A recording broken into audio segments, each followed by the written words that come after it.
अस्सलाम वालेकुम dear students, hope you all are good. आज की इस वीडियो में हम most expected MCQs of physics को डिस्कस करेंगे। 20 एमसीक्यूज को डिस्कस करेंगे। जाहिर तौर पर तो 20 एमसीक्यूज हैं, लेकिन इसमें बहुत सारी एडिशनल इन्फॉर्मेशन दी हुई है जिसके अगर आप नोट्स बनाने तो आपके बहुत ज़्यादा काम आएगी इंशाल्लाह ताला।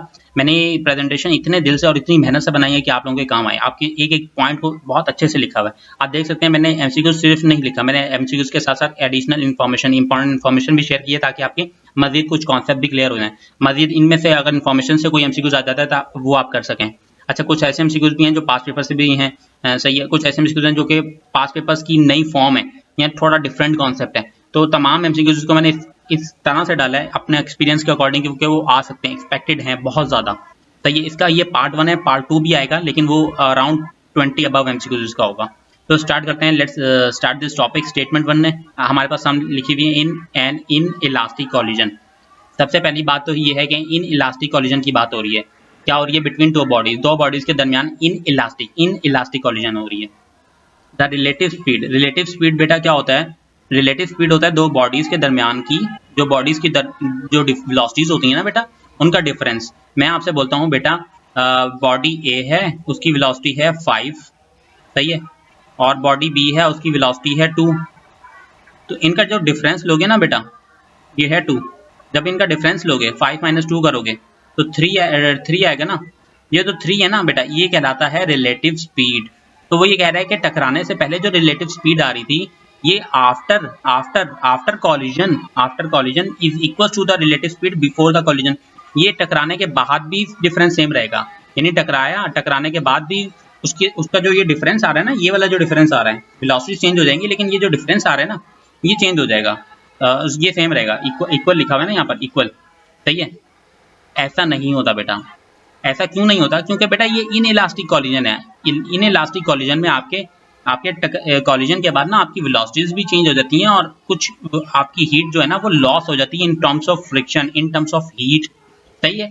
डिफरेंट फॉर्म में आपकी एनर्जी ट्रांसफॉर्म हो जाती है और लॉस हो जाती है, जिसकी वजह से आपकी जो स्पीड है, लेट्स से अगर ये बॉडी ए की जो स्पीड थी 5, वो चली जाएगी 3 पे, लेट्स से एग्जांपल दे रहा हूँ, और बॉडी की बी की स्पीड जो है वो और कम हो जाएगी, कोई 0.5 हो जाएगी। जब आप इनका डिफरेंस लेंगे तो ये डिफरेंस सेम नहीं आएगा, ये डिफरेंस आएगा 2.5। समझ रहे हैं? आपकी वेलोसिटीज तो चेंज हो रही हैं, लेकिन वेलोसिटीज कम हो जाएंगी बेटा टकराने के बाद। टकराने से पहले जो स्पीड थी, उनका जो डिफरेंस था वो, और टकराने के बाद का डिफरेंस वो सेम नहीं आएगा इन इलास्टिक में। तो ये स्टेटमेंट तो गलत हो गई। लेकिन अगर यहाँ पर इलास्टिक का वर्ड कॉलिजन होता है, इन एन इलास्टिक कॉलिजन, तो बेटा इलास्टिक कॉलिजन में टकराने से पहले का डिफरेंस वेलोसिटीज का और टकराने के बाद वेलोसिटीज का डिफरेंस सेम रहता है, याद रखिएगा। स्टेटमेंट नंबर 2 है in an elastic collision the linear momentum of the system is conserved. ये इलास्टिक कॉलिजन की बात कर रहा है। इलास्टिक कॉलिजन में मोमेंटम और काइनेटिक एनर्जी दोनों कंजर्व रहती हैं। तो स्टेटमेंट 2 इज ओनली करेक्ट है बेटा, सही है। स्टेटमेंट 1 गलत है, और क्यों गलत है वो आपका रीजन मैंने बड़ी डिटेल में बताने की कोशिश की है। इंपॉर्टेंट इन्फॉर्मेशन को डिस्कस करते हैं इलास्टिक कॉलिजन से related. In elastic collision the relative speed will be same before and after collision. मैंने आपको अभी बताया ना कि इलास्टिक कॉलिजन में तो आप, क्योंकि कोई हीट लॉस हो ही नहीं रही, फ्रिक्शन है ही नहीं, हमने एज्यूम किया हुआ है there is no friction between two bodies. कब? जब इलास्टिक कॉलिजन होगा, कोई हीट लॉस नहीं हो रही, काइनेटिक एनर्जी कांस्टेंट है, कोई एनर्जी ट्रांसफॉर्म नहीं हो रही, किसी दूसरी फॉर्म में कन्वर्ट नहीं हो रही। तो इसका मतलब है जो टकराने से पहले जो वेलोसिटीज का डिफरेंस होगा ना, u a minus u b का, वो इक्वल होगा v a minus v b का। वी ए क्या है? वेलोसिटी ऑफ ए बॉडी, और वेलोसिटी ऑफ बी बॉडी, इनका डिफरेंस सेम रहेगा, जो कि इस वाले केस में, इन इलास्टिक कॉलिजन में अनइक्वल होगा। Inelastic collision the kinetic energy is not conserved. अच्छा, ये बोला है kinetic energy is not converted into another form. Kinetic energy किसी दूसरी फॉर्म में कन्वर्ट नहीं होती। बिल्कुल सही कह रहे हैं, काइनेटिक एनर्जी कांस्टेंट रहती है। मैंने अभी आपको बताया किसी भी दूसरी फॉर्म में काइनेटिक एनर्जी ट्रांसफॉर्म नहीं होती इलास्टिक कॉलिजन के लिए। तो kinetic energy and momentum is conserved before and after. बड़ा इंपॉर्टेंट पॉइंट है बेटा। थर्ड पॉइंट बहुत इंपॉर्टेंट एमसीक्यूज है, ये पास्ट पेपर में भी आपको जगह जगह पर दिखेगा। Collision of gas molecules with the wall of container.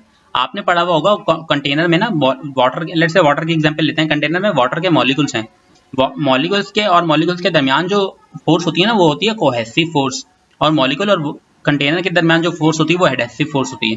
तो ये कह रहा है जो मॉलिक्यूल और वॉल ऑफ द कंटेनर, यानी दीवार, कंटेनर की दीवार के साथ जो आपकी कॉलिजन हो रहा है मॉलिक्यूल का, वो बिल्कुल परफेक्टली इलास्टिक कॉलिजन होगा। अच्छा, कैसे पता चला? ये चैप्टर 11 का एमसीक्यूज है बेसिकली। बेटा आपका ना, अगर आप देखें, क्या मैं आपसे पूछ सकता हूँ कि बेटा आप वॉल और उसके दरमियान का जो कॉलिजन हो रहा है इसको कैलकुलेट करके बताओ कितनी एनर्जी टकराने के बाद थी, कितनी एनर्जी टकराने से पहले थी? आप बोलेंगे सर इतना माइक्रोस्कोपिक लेवल के ऊपर कैसे देखूं मैं, ये तो बहुत ज्यादा कोई डेप्थ में जाना पड़ेगा, तब भी आप नहीं देख सकते। तो इसका मतलब यहाँ पर अगर लॉस होगा भी तो कोई 0.000000001 जूल का होगा, इतना मतलब इतना छोटा कोई लॉस होगा अगर हो। तो हम क्या करते हैं, हम उस लॉस को नेग्लेक्ट कर देते हैं, हम यही कहते हैं कि ये परफेक्टली इलास्टिक कॉलिजन है between wall and the molecule. सही है, तो याद रखिएगा परफेक्टली इलास्टिक कॉलिजन होता है collision of gas molecule with the wall. In elastic collision की अगर बात की जाए तो बॉडीज अगर आपस में टकराती हैं, स्टिक हो जाती हैं, तो वो इन इलास्टिक कॉलिजन होता है। इसकी एग्जांपल ये रही, यहाँ पे एक बॉल ए है, बॉल बी है, टकराने से पहले ये सीन था, टकराने के बाद क्या हुआ, आपकी बॉल, रेड बॉल जो है वो स्टिक हो गई, चिपक गई बहुत बुरे तरीके से। ऐसा कॉलिजन इन इलास्टिक कॉलिजन कहलाता है। अच्छा सर इलास्टिक कॉलिजन में क्या होता है? बेटा इलास्टिक कॉलिजन में ऐसी कंडीशन नहीं होगी, टकराने के बाद ये चिपकेंगे नहीं, ये अलग अलग हो जाएंगे, कभी भी स्टिक नहीं होंगे। ऐसा कॉलिजन जिसमें स्टिक हो जाए, टकराने के बाद स्टिक हो जाए, एक दूसरे के साथ चिपक जाए, तो इन इलास्टिक कॉलिजन कहलाता है। In an inelastic collision momentum is conserved, momentum same रहता है बट एनर्जी इज डिसिपेटेड। बिल्कुल बिल्कुल सही है, आपकी एनर्जी फ्रिक्शन की फॉर्म में, हीट की फॉर्म में, या साउंड की फॉर्म में, या वाइब्रेशंस की फॉर्म में ट्रांसफॉर्म हो जाती है, लॉस हो जाती है, और काइनेटिक एनर्जी किसी दूसरी फॉर्म में कन्वर्ट हो जाती है। सिंपल, इन इलास्टिक कॉलिजन में। आप आ जाए एमसीक्यूज की तरफ, ये भी एक्सपेक्टेड एमसीक्यूज है। The collision between two bodies में बी इलास्टिक, दो बॉडीज के दरमियान का कॉलिजन इलास्टिक होगा अगर बॉडीज आर, यानी वो ये कह रहा है कि बॉडीज के दरमियान इलास्टिक कॉलिजन कब होगा? अगर बॉडीज क्या हो, सॉलिड हो, सॉफ्ट हो, सॉलिड की बनी हुई हो लेकिन सॉफ्ट हो, सॉलिड की हो लेकिन सॉफ्ट हो, दबाने पे मैं कुछ फोर्स लगाऊं तो पिचक जाए, तो ऐसा ऑप्शन हो ही नहीं सकता। अगर पिचक जाएंगी तो वो टकराने के बाद जब आप इसमें टकराएंगी तो वो एक दूसरे के साथ स्टिक हो जाएंगी ना, पिचक जाएंगी, तो ये ऑप्शन नहीं हो सकता, सॉफ्ट वाला ऑप्शन नहीं हो सकता, ये भी सॉफ्ट वाला नहीं होगा। सॉलिड एंड हार्ड होनी चाहिए, सॉलिड की तो बनी हुई होनी चाहिए, हार्ड होनी चाहिए, मजबूत होनी चाहिए, जितना मर्जी आप फोर्स लगा दो वो टूटनी नहीं चाहिए। तो ऐसी बॉडी जब आप इसमें टकराएंगी तो वो चिपकेंगी नहीं, वो अलग हो जाएंगी, उन पे कोई फर्क नहीं पड़ेगा, इतनी ज्यादा हार्ड स्ट्रॉन्ग होंगी। और इलास्टिक क्या होता है बेटा? इलास्टिक एक लंबा कॉन्सेप्ट है, वो आपको इस वीडियो लंबी हो जाएगी वरना आपको समझाता जरूर, तो ये वाला ऑप्शन भी नहीं है। सही है। अच्छा, taking of rocket can be explain by, अब टेकिंग ऑफ रॉकेट का मतलब है कोई पॉइंट है, यहाँ से कोई रॉकेट जो है ना वो जा रहा है, ये किस लॉ को बता रहा है, ये किस लॉ, ये रॉकेट है, सही है, एरो मेरा रॉकेट है, ये किस लॉ को इंडिकेट कर रहा है? फर्स्ट लॉ ऑफ मोशन यानी न्यूटन की फर्स्ट लॉ, सेकंड लॉ, या law of conservation of momentum, law of conservation of energy? बेटा law of conservation of momentum को डिफाइन कर रहा है, क्योंकि इसके जो थ्रस्ट होता है ना, जो मास रिलीज कर रहा होता है इन टर्म्स ऑफ थ्रस्ट, वो आपका momentum before and after same रहता है, जिसकी वजह से law of conservation of momentum है। अच्छा, अगर आपके पास ये चार ऑप्शंस नहीं होंगे तो इन चार ऑप्शंस में से ना एक ऑप्शन सिर्फ ये होगा, न्यूटन का थर्ड लॉ अगर आ जाता है, यानी आपका इस law of conservation of momentum की जगह आपसे कहा जाए थर्ड लॉ ऑफ मोशन, तो फिर आप वो वाला आंसर करेक्ट होगा। सही है। अच्छा, अब न्यूटन का थर्ड लॉ और law of conservation of momentum एक साथ अगर ऑप्शंस में आ जाए तो ऐसा पॉसिबल नहीं है, दोनों कभी भी एक साथ नहीं आएंगे। अगर एक साथ आएंगे तो ऑप्शन होगा कि both law of conservation of momentum and both third law. सही है, दोनों बिल्कुल सही है, क्योंकि थर्ड लॉ भी आपका law of conservation of momentum को ही डिफाइन करता है। तो इसका answer law of conservation of momentum भी है, और अगर न्यूटन का थर्ड लॉ ऑप्शन आ जाए तो थर्ड लॉ ऑफ न्यूटन भी है। सही है, यहाँ third law of motion. Which of the following pair has same direction always, कह रहा है कि कौन सा पेयर ऐसा है जिसकी डायरेक्शन हमेशा सेम रहती है। यानी अगर मैं कहूँ आपकी आपने लगाई फोर्स इस जगह पे, तो क्या डिस्प्लेसमेंट भी जरूरी है? यानी कोई बॉल थी, क्या डिस्प्लेसमेंट भी जरूरी है इसी डायरेक्शन में हो? सही है, या हो सकता है चेंज हो जाए।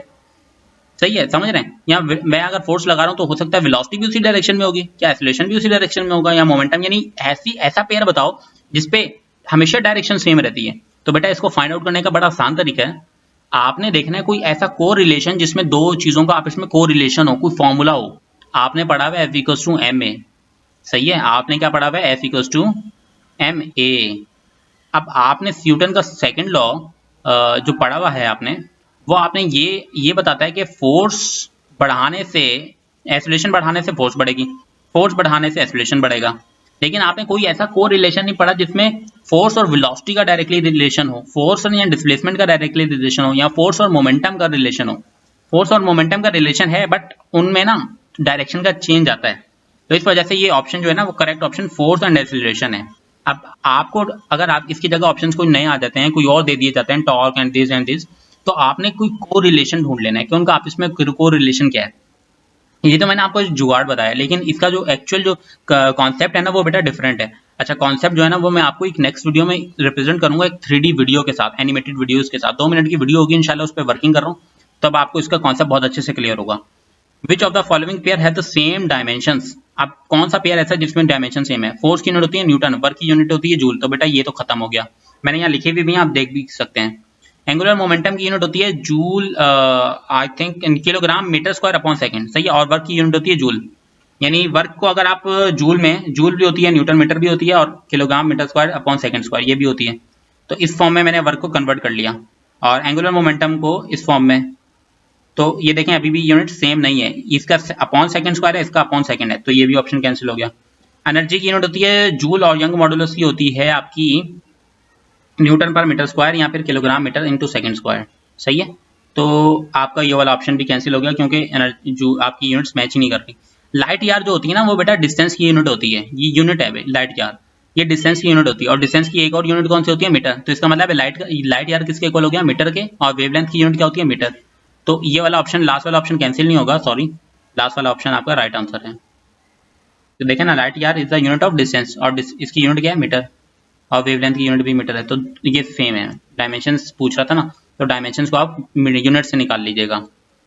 अच्छा, which of the following is not an example, ओहो, not an example of projectile motion.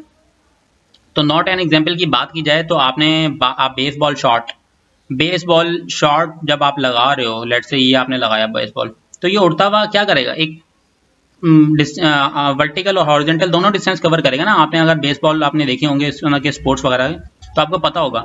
Bullet वाले पे बात करते हैं। गैस फिल्ड बैलून, गैस भरी हुई है एक बैलून के अंदर, सही है। तो आप जब इसको छोड़ेंगे तो ये ऊपर की तरफ सीधा जाएगा, ये टेढ़ा मेढ़ा थोड़ी हो जाएगा, सीधा जाएगा। तो ये एग्जाम्पल नहीं है, सी। बुलेट वाले पे अभी बात करते हैं। फुटबॉल की, आपने ये फुटबॉल थी, आपने किक लगाई, तो ये भी कोई इस डायरेक्शन में ऐसे उड़ती हुई वर्टिकल और हॉरिजॉन्टल डिस्टेंस कवर करेगी। बुलेट वाला कैसे है बेटा? Bullet fired from gun. अब ये देखें, ये पिस्टल है, पिस्टल से मैंने बुलेट चलाया। जब मैं पिस्टल से बुलेट चलाता हूँ ना, तो बेटा इतना लंबा डिस्टेंस कवर करने के बाद बुलेट क्या करती है? एक स्ट्रेट यूं नहीं डाउन हो जाती, समझ रहे हैं? स्ट्रेट डाउन नहीं गिरती, वो एक कर्व बनाते हुए गिर रही होती है। एक स्ट्रेट जाएगी, पहले स्ट्रेट जाएगी, फिर एकदम से यूं गिर रही होगी, यूं। तो इसका मतलब मेरी बुलेट ने या मेरे निकलने वाले उस गन से ने सीधा डिस्टेंस कवर करने के बाद एक कर्व डिस्टेंस कवर किया, यानी हॉरिजॉन्टल पहले कवर किया फिर वर्टिकल किया, सही है, समझ रहे हैं? हॉरिजॉन्टल प्लस वर्टिकल, और वर्टिकल भी बिल्कुल स्ट्रेट यूं नहीं चला गया, यानी ये डिस्टेंस यूं नहीं है, यूं, ये वाला डिस्टेंस नहीं है, बिल्कुल कर्व की फॉर्म में जा रहा है। इसका मतलब जो कर्व की फॉर्म में जा रहा है ना, वहां हॉरिजॉन्टल और वर्टिकल दोनों कवर हो रहे हैं। तो बुलेट तो आपकी एग्जांपल है प्रोजेक्टाइल मोशन की, यही समझाना चाह रहा हूँ। अक्सर बच्चों का कॉन्सेप्ट बना हुआ होता है कि बुलेट जो है ना वो प्रोजेक्टाइल मोशन की एग्जांपल ही नहीं है, ये सोच रहे होते हैं, पता नहीं क्यों। लेकिन ये कि देखें, जब आप बुलेट चलाते हैं ना, तो बुलेट पहले सीधा जाएगा और फिर कर्व होता हुआ नीचे गिरेगा। अगर आपको ये कॉन्सेप्ट समझ में नहीं आ रहा, मेरी बात से आप जो है ना वो रिलेट नहीं कर पा रहे, तो आप ये देखें, एक और एग्जांपल बताता हूँ। इसने यहाँ पूछा हुआ है, इसको रिपीट कर लीजिएगा आप बाद में। पूछा हुआ है कि अगर आप बुलेट को सीधा, यानी ये बुलेट है, इसको आपने बोला यूं सीधा गिरा दिया, आपने अपने हाथ से पकड़ के गिरा दें आप, और एक बुलेट आप चला रहे हो, गोली चला रहे हो, सही है। दोनों जो है वो ये एक minute, from the same height, अच्छा सेम हाइट पे रखा है आपने, यानी बुलेट के, अगर आपने ये देखें बुलेट की हाइट दोनों की सेम थी, जहां से आप फायर कर रहे हो उतनी हाइट और बुलेट गिराने की हाइट दोनों सेम है, सही है। वो पूछ रहा है कौन सा ग्राउंड को पहले हिट करेगा, कौन सा ग्राउंड को पहले टच करेगा। तो बेटा इस हिसाब से तो जो बुलेट आपकी गन से निकल रहा है वो पहले टच करना चाहिए ना, उसकी स्पीड ज्यादा होगी। लेकिन दोनों सेम टाइम पे जो है ना वो टच करेंगे ग्राउंड को, क्यों बेटा? मैंने आपको बताया ना, ये पहले हॉरिजॉन्टल डिस्टेंस कवर करेगा और फिर कर्व होता हुआ नीचे जाएगा, और ये सीधा जा रहा है, ये सीधा जा रहा है, तो इसको जो है ना वो टाइम लग जाएगा, इसको वो टाइम लगेगा थोड़ा बहुत, क्योंकि प्रोजेक्टाइल मोशन की वजह से। तो दोनों सेम हाइट कवर करेंगे, बट दोनों सेम ग्राउंड को टच कैसे कर रहे हैं, ये वाला फिर कैसे कर रहा है ग्राउंड को टच सेम, क्योंकि बेटा ये एक इसके पास एक सर्टेन अमाउंट ऑफ एनर्जी है जो कि बुलेट गन की वजह से मिली है। इतनी स्पीड है ना इसके पास कि ये उस टाइम को ना वो शॉर्ट टाइम ऑफ पीरियड में कवर कर लेगा। यानी पहले स्ट्रेट जाएगा और फिर कर्व होता हुआ डाउनवर्ड गिरेगा, तो ये प्रोजेक्टाइल मोशन ही कवर कर रहा है। और ये जब आप स्ट्रेट गिरा रहे हो तो इसका मतलब है कि यार इसको जो टाइम लग रहा है उतनी देर में ये वाला भी काम हो जाएगा, क्योंकि इसको तो एक सर्टेन अमाउंट ऑफ वेलोसिटी मिली हुई है ना, बहुत हाई वेलोसिटी मिली हुई है, तो इस वजह से ये वाला कम्पीट कर देगा इस वाले को भी। कहना ये चाह रहा हूँ कि आप बोल रहे होंगे सर ये वाला ये आपने बुलेट गिरा दिया डाउनवर्ड, तो ये तो पहले गिरना चाहिए था ना। तो बेटा इस बुलेट के पास तो हायर वेलोसिटी है, बहुत हायर वेलोसिटी है, तो ये क्या कम्पीट नहीं कर पाएगा इस बुलेट को। खुद सोचें, आप अपने हाथ से एक बुलेट गिरा रहे हो, एक बुलेट गन से चला रहे हो, स्पीड किसकी ज्यादा है, वो जो गन से चला रहे हो ना, तो जिसके पास उसके पास स्पीड ही इतनी ज्यादा है कि उस जो हाथ से गिराएगा ना बुलेट उसको कम्पीट कर देगा, उस टाइम पीरियड को अटेन कर लेगा। लेकिन है प्रोजेक्टाइल मोशन की एग्जाम्पल वो। The velocity of sound is greatest इन, बेटा मुझे इतना पता है एयर में सबसे कम, लिक्विड में उससे ज्यादा, और आपके पास सॉलिड में उससे ज्यादा होती है। और यहाँ पूछा हुआ है वाटर, तो वाटर एक मेरा लिक्विड है, सही है, तो यहाँ तो ज्यादा नहीं होगी। देख लेते हैं क्या सीन है। अच्छा तो ये ऑप्शन गलत है। एयर मेरी आपकी एक तरह की सम सॉर्ट ऑफ गैस ले लेता हूँ, तो गैस में बिल्कुल कम, सही है, गैस में क्या होती है 330 मीटर पर second. Copper is a solid, तो कॉपर ही होना चाहिए। अच्छा अमोनिया क्यों नहीं, अमोनिया भी बेटा गैस है, तो अमोनिया गैस के लिए या एयर के लिए इनकी कमी होती है स्पीड ऑफ साउंड, वाटर में ज्यादा होगी as compare to air and ammonia. But copper एक सॉलिड है ना कॉपर, तो सॉलिड में सबसे ज्यादा होती है। क्यों सॉलिड में ज्यादा होती है, क्योंकि सॉलिड के जो मॉलिक्यूल्स होते हैं ना बेटा वो आपस में बहुत जुड़े हुए होते हैं, उनकी इंटरमॉलिक्यूलर फोर्सेस बहुत कम होती हैं या इंटरमॉलिक्यूलर स्पेसेस बहुत कम होती हैं। The graph between time period and length of simple pendulum, ये बोल रहा है कि भाई ये टाइम पीरियड है और ये लेंथ के दरमियान आपने ग्राफ ड्रॉ किया। ग्राफ कैसा मिलेगा, स्ट्रेट लाइन मिलेगी, कर्व मिलेगी, पैराबोला, इलिप्स, क्या मिलेगा, हाइपरबोला, क्या मिल रहा है, तो भाई आपको जो है ना वो पैराबोला शेप मिलेगी। ये रटने वाला एमसीक्यूज है। अच्छा अब यही चीज सुनिएगा, ये वाली एमसीक्यूज में आई हुई है, ये वाला भी आया हुआ है कि भाई the time graph between time period and the length of a simple pendulum. अच्छा सॉरी, ये यहाँ वर्डिंग में मिस्टेक है, आपने ग्राफ बनाया टी एंड टी स्क्वायर और एल के दरमियान। ये वाला जो ग्राफ बनेगा ना बेटा, ये टाइम पीरियड का स्क्वायर और मल्टीप्लाई बाय एल, ये टाइम पीरियड का स्क्वायर है बेटा, यहाँ पे वर्डिंग में मैंने मिस्टेक कर दी है। तो इसका जो ग्राफ बनेगा वो स्ट्रेट लाइन बनेगा, याद रखिएगा। सिंपल अगर आप टाइम एंड लेंथ के दरमियान बनाते हो तो वो पैराबोला बनेगा, टाइम का स्क्वायर और लेंथ के दरमियान ग्राफ बनाओगे तो स्ट्रेट लाइन बनेगी। ये लाजमी रटने वाली चीज़ है, याद रखिएगा बेटा। इंस्टेंटेनियस या एवरेज स्पीड अगर इक्वल हो जाए तो बॉडी क्या होती है, देखें एवरेज और इंस्टेंटेनियस स्पीड जब इक्वल हो जाए ना तो आपकी जो है ना वो एक्सेलरेशन जीरो होती है। अब ये राउंड 1 में आया हुआ है बच्चों, तो बच्चों ने मुझसे पूछा था ये, तो मैंने यहाँ पे भी डाल दिया, एडअप कर दिया, और इसके चांसेस भी हैं कि ये आ सकता है। ये बड़ा बेसिक कॉन्सेप्ट है फिजिक्स 9 क्लास फिजिक्स का, तो अगर ना समझ में आए तो पूछिएगा। मैं इस पर ज़्यादा डिटेल में इसलिए बात नहीं कर रहा कि इतना यानी बेसिक कॉन्सेप्ट है कि मुझे पता है कि बच्चों को पता ही होगा, क्योंकि ई कैट की जो बच्चे तैयारी कर रहे हैं तो पता ही होगा। अच्छा जी, magnifying of a power of a lens of focal length 25 centimetre, तो मैग्निफिकेशन पूछ रहा है 1 + d अपॉन f फॉर्मूला है, जो कि मैंने आपको वीडियो के लेक्चर में पहले भी बताया था, जिसमें मैंने 5 चैप्टर्स का डिस्कस किया था। तो d जो है ना वो आपका least distance of distance vision होता है, जिसकी वैल्यू कांस्टेंट है 25 सेंटीमीटर। तो मैंने क्या किया 1 + 25 अपॉन 25, फोकल लेंथ गिवन थी ना बेटा, फोकल लेंथ ये रही ना, दी हुई तो है, तो ये आ गया, ये कैंसिल हो जाएगा, तो यहाँ पे भी 1 और ये वाला 1 दोनों ऐड होकर 2 आ गया, वो आपका आंसर है। अब आप बोलेंगे सर ये डी की वैल्यू आई कहाँ से थी, बेटा डी की वैल्यू कांस्टेंट होती है, ये है least distance of distant vision, इसकी वैल्यू कांस्टेंट होती है 25 सेंटीमीटर। ये कभी कभार एमसीक्यूज में ये वैल्यू भी पूछ लेता है। अच्छा अगर वो ये बोलता फोकल लेंथ की ना, यानी फोकल लेंथ गिवन होती है आपको, let's say focal length given है आपको 25 सेंटीमीटर, बोलता पावर ऑफ अ लेंस बताओ, क्या बोलता, पावर ऑफ अ लेंस बताओ, यानी ये वाली चीज गिवन है, बोलता पावर ऑफ लेंस पी बताओ, तो पावर ऑफ लेंस की बात कर रहा हूं मैं, जिसकी यूनिट डायोप्टर होती है, तो आप इसको मीटर में कन्वर्ट करोगे पहले तो, और यानी पावर का जो लेंस का फॉर्मूला होता है 1/f, तो जब आप इसको मीटर में कन्वर्ट करके डालोगे ना, अच्छा ये कंपलसरी है मीटर में कन्वर्ट करना, वरना फॉर्मूला एप्लीकेबल नहीं है, तो ये आएगा 0.25। अब जो वैल्यू आएगी ना वो डायोप्टर, उसकी यूनिट होगी डायोप्टर, पावर ऑफ लेंस की यूनिट डायोप्टर होती है, और निकालने का तरीका ये होता है। सही है, तो देखें मैंने एडिशनल चीज भी सिखा दी आपको। अब जी हम देख लेते हैं डायोड के बारे में। इसमें मैंने काफ़ी डिटेल्स डाली हैं। The diode which gives visible light, ऐसा डायोड जो विजिबल लाइट आपको दे एनर्जाइज होने के बाद, यानी जब उसमें एक्स्ट्रा इम्पार्ट की जाए एनर्जी थ्रू इलेक्ट्रॉन्स, तो वो आपको क्या चीज़ होती है? एलसीडी होती है, फोटो डायोड होता है, एलईडी होता है बेटा, एलईडी होता है। अब इसका करेक्ट आंसर है एलईडी। इसका करेक्ट आंसर है एलईडी, और एलईडी की फुल फॉर्म क्या होती है? Light emitting diode. सही है, ये भी आता है एमसीक्यूज। अच्छा, इसी का एक अच्छा सा पॉइंट देख ले, रेक्टिफायर एक स्पेशल टाइप ऑफ डायोड है। सही है, यहाँ आप ये कहते हैं diode is a special type of rectifier, जो और वो कन्वर्ट करता है एसी को डीसी के अंदर, यानी ऑल्टरनेटिव करंट को डीसी करंट के अंदर चेंज करता है। अच्छा, याद रखिएगा एसी करंट की ना मल्टीपल डायरेक्शंस होती हैं, ये पीरियोडिकली अपने आप को चेंज करता रहता है। यानी अगर मैं आपके एसी करंट का, एसी का जो ग्राफ बना के दिखाऊं ना, तो ये कुछ ये बन रहा होगा, कुछ ये भी होगा, मतलब पीरियोडिकली अपने आप को बहुत चेंज कर रहा होता है। जबकि डीसी कांस्टेंट, डीसी जो होता है ना, वो इसकी एक कांस्टेंट वैल्यू होती है। सही है, एक कांस्टेंट ग्राफ होता है। तो याद रखिएगा, वो ये पूछता है कि एसी की डायरेक्शंस क्या होती हैं। तो बेटा एसी की मल्टीपल डायरेक्शंस होती हैं। ये हर कंट्री के ऊपर वेरी करता है कि वहाँ एसी की डायरेक्शंस कितनी है। तो एक मिनट के अंदर जो अप्रॉक्सीमेटली जो स्टैंडर्ड है ना, वो 60 टाइम्स अपनी डायरेक्शंस को चेंज करता है एक मिनट के अंदर।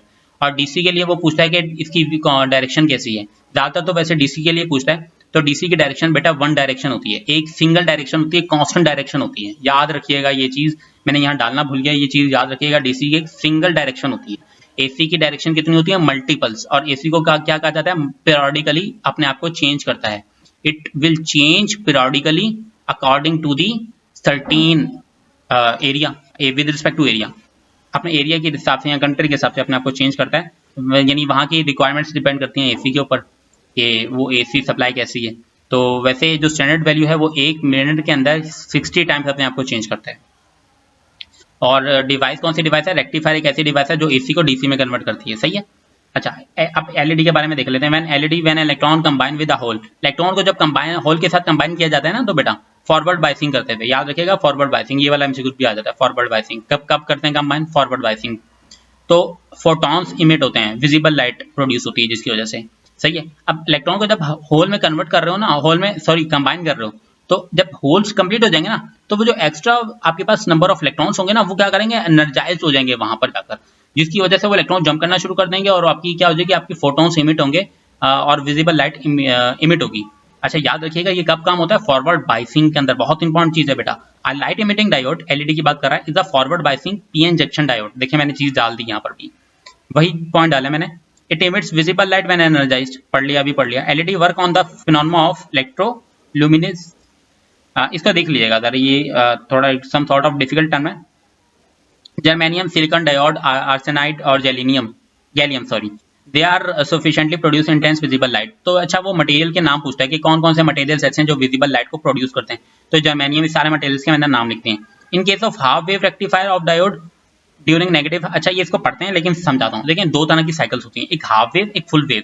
मैं हाफ वेव की अभी इसमें बताऊंगा, फुल वेव थोड़ी सी लंबी हो जाएगी। हाफ वेव में ये होता है कि ऊपर वाली जो साइकिल होती है ना, ये मैंने डायग्राम इसीलिए बनाई, ये पॉजिटिव होती है, नीचे वाली नेगेटिव। तो ऊपर वाले को बोलते हैं पॉजिटिव हाफ साइकिल, नीचे वाले को बोलते हैं नेगेटिव हाफ साइकिल। तो वो यही कह रहे हैं कि during negative half cycle resistance क्या होती है बेटा? अब इसका आउटपुट देखें, यानी इनपुट ये है, ये इनपुट है। सही है, आउटपुट ये है। जब आउटपुट मिलता है ना बेटा, तो नेगेटिव हाफ साइकिल खत्म हो जाती है, यानी इससे करंट पास ही नहीं होता, नहीं सिर्फ पॉजिटिव साइकिल से करंट पास होता है। तो नो नेगेटिव हाफ साइकिल, देखें लिखा हुआ भी है, यानी आपको नेगेटिव हाफ साइकिल मिल ही नहीं रही।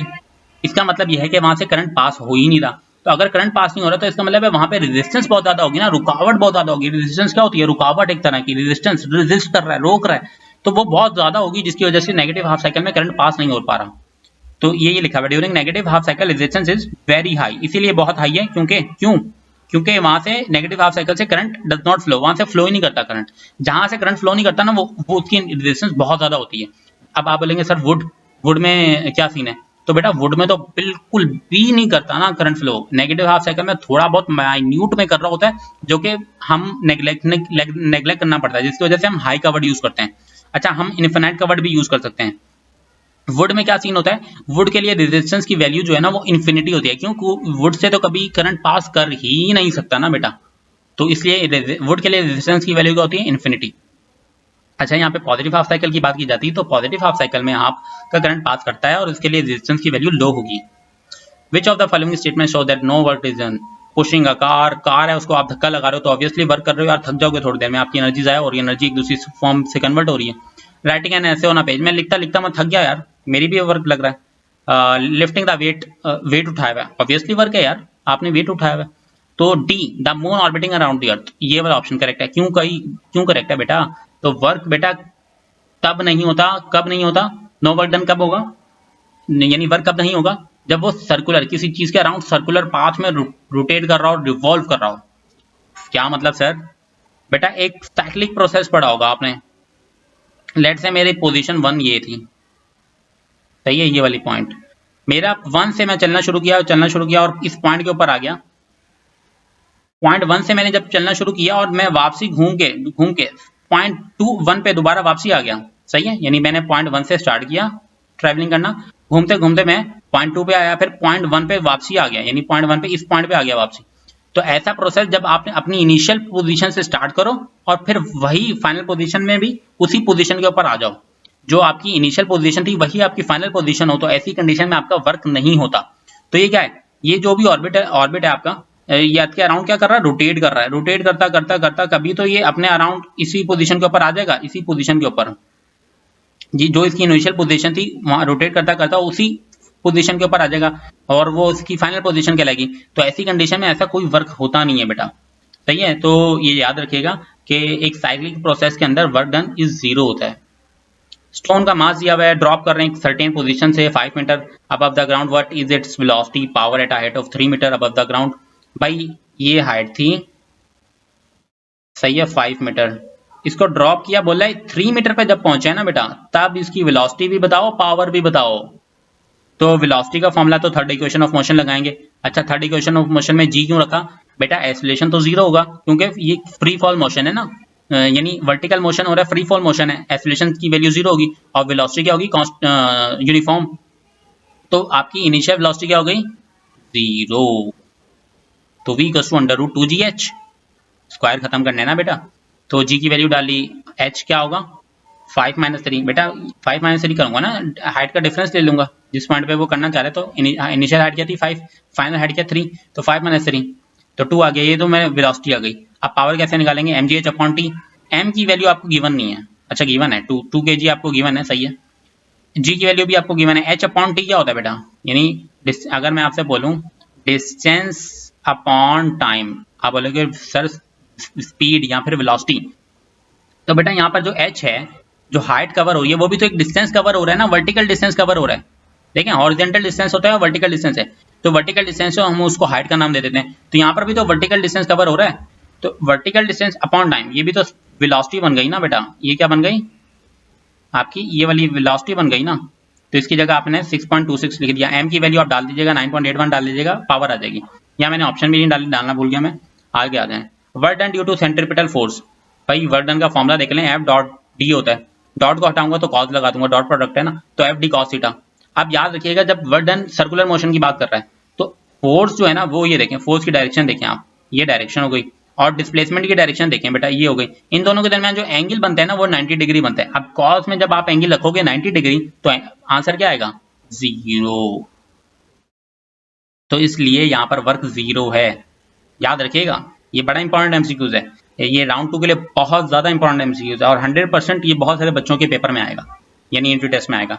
इन SHM the kinetic energy of the body is maximum, ओहो अच्छा जी, तो काइनेटिक एनर्जी बेटा ये आप देखें, ये आपका ये सॉरी मतलब ये हैंग है, कोई हैंगर लगा हुआ है, सही है, और ये स्ट्रिंग है, इसके ऊपर पेंडुलम लगा हुआ है, एक पोजीशन तो ये वाली होती है, सही है, एक पोजीशन ये वाली होती है, ये कहलाती है मीन पोजीशन।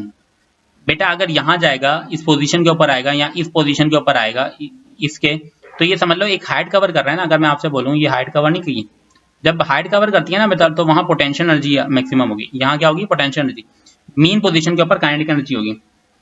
मैं यहाँ पे पिक्चर डालना भूल गया वरना आपको मजीद समझ में आता, ये आपने एक स्ट्रिंग लगाई हुई है, ये पेंडुलम अटैच है, ये रोटेट करेगा यूं यूं यूं रोटेट कर रहा होगा, सही है। यहाँ पे फिर मैंने जो है ना वो ये देखें, मैं इसको फिर से ड्रॉ कर देता हूँ, ये यूं मूव करेगा, ये वाला जो डिस्टेंस है, ये जो पॉइंट है होगा, ये वाला पॉइंट, ये देखें इस, ये कुछ हाइट पे है। आप बोलेंगे जी बिल्कुल sir.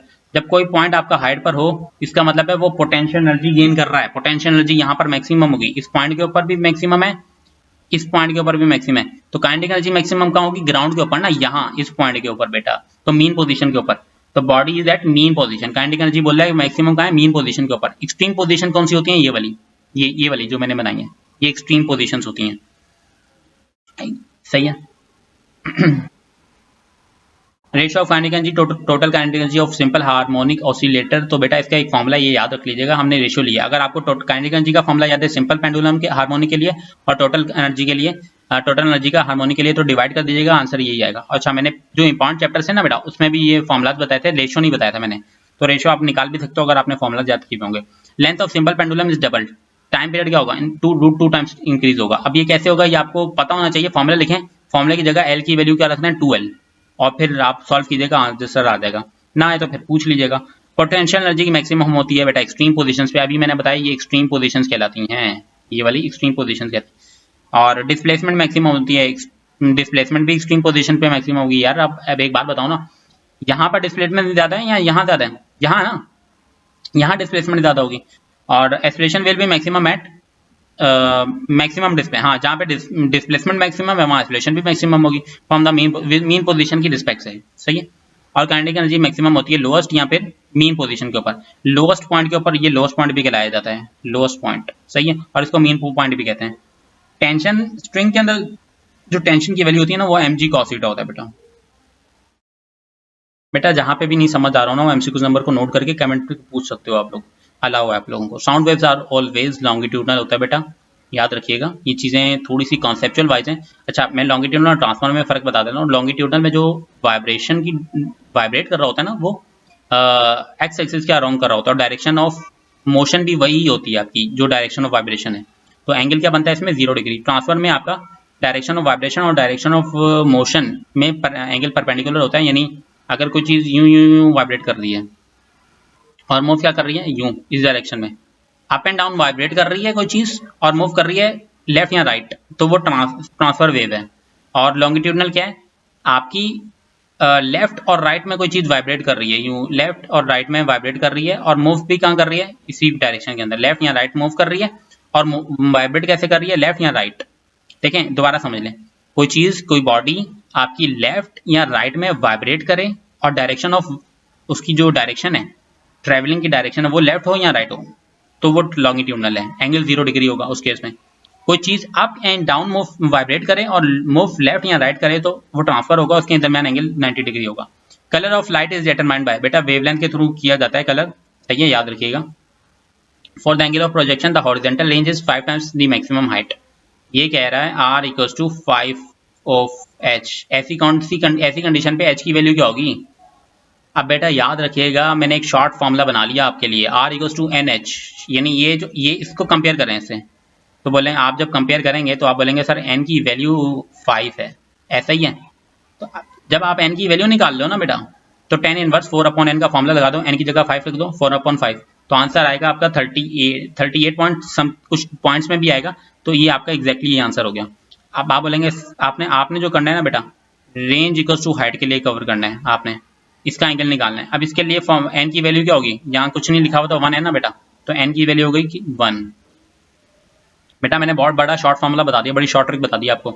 When the state of a gas change without the change in temperature, कोई भी गैस की जो है ना वो आपकी स्टेट चेंज हो रही है, और गैस का यहाँ टेम्परेचर कांस्टेंट रह रहा है, यहाँ टेम्परेचर चेंज नहीं हो रहा, तो गैस क्या कहलाएगी? जब भाई आपका टेम्परेचर चेंज नहीं हो रहा, लिखा हुआ है ना विदाउट चेंज इन टेम्परेचर, तो इसका मतलब आइसोथर्मल का केस है ये। कुछ पॉइंट्स हैं ये अभी पढ़ लें आप। The rapid escape of air from a burst tyre, भाई कोई टायर है वो एकदम से फटा, उससे एकदम से जो इतनी स्पीड से एयर निकल रही होती है, वो कौन सा एक प्रोसेस कहलाता है? तो बेटा जितना, यानी माइक्रो सेकेंड्स के ऊपर लेवल के ऊपर जो आपका माइक्रो सेकेंड्स में जो प्रोसेस कंप्लीट होता है ना, जो भी प्रोसेस कंप्लीट हो रहा होता है, जो विद इन सेकंड्स में हो रहा होता है, वो कहलाता है एडियाबैटिक प्रोसेस। याद रखिएगा, कोई भी प्रोसेस जो बहुत ज्यादा फास्ट होता है वो एडियाबैटिक होता है। जैसे कि बैलून से एयर का निकलना, टायर फट गया उससे एयर का निकलना, सही है। तो ये जितने भी प्रोसेस होते हैं जो बहुत ज्यादा तेज या बहुत ज्यादा रैपिड होते हैं, रैपिड का मतलब भी तेज होना, तो वो एडियाबैटिक होते हैं। आइसोथर्मल में Q इक्वल्स टू W, यानी Q आपकी Q heat input equals to work done के इक्वल होती है। इंटरनल एनर्जी जीरो होती है उसमें, सही है, क्योंकि टेम्परेचर कांस्टेंट होता है। Change in internal energy depend on the state temperature. Internal energy का जो चेंज होता है ना बेटा, वो टेम्परेचर के ऊपर डिपेंड करता है, याद रखिएगा। Change in internal energy in cyclic process is zero. यार ये वही बात होगी जो वर्क वाली मैंने अभी बात बताई थी ना, कि आपने इस पॉइंट के ऊपर, ये पॉइंट 1 था, यहाँ से ट्रैवलिंग करना शुरू की और वापसी इस पॉइंट के ऊपर आ गए, तो इस केस में आपकी एनर्जी हो, वर्क डन हो, कुछ भी हो, वो जीरो हो जाएगा। तो इसलिए साइक्लिक प्रोसेस के अंदर ना एनर्जी, कोई भी एनर्जी हो, वो जीरो हो जाती है। लास्ट एमसीक्यू है बेटा, और क्यू की वैल्यू दी हुई है, कूलम फोर्स से रिलेटेड है, मेरे ख्याल से न्यूमेरिकल है। फोर्स भी की वैल्यू दिया हुआ है, डिस्टेंस की वैल्यू 3 मीटर दी हुई है, चार्ज Q2 की वैल्यू निकालनी है, तो फॉर्मूला लगाऊंगा F equals to K Q1 Q2 upon R square. K की वैल्यू रखी मैंने 9 एक्सपोनेंट 9, वैल्यूज प्लेस की मैंने, Q2 निकाला, तो आंसर आ जाएगा मेरा ये वाला। होप टू सी के यही आएगा इंशाल्लाह ताला, आई थिंक यही आएगा, आना तो यही चाहिए।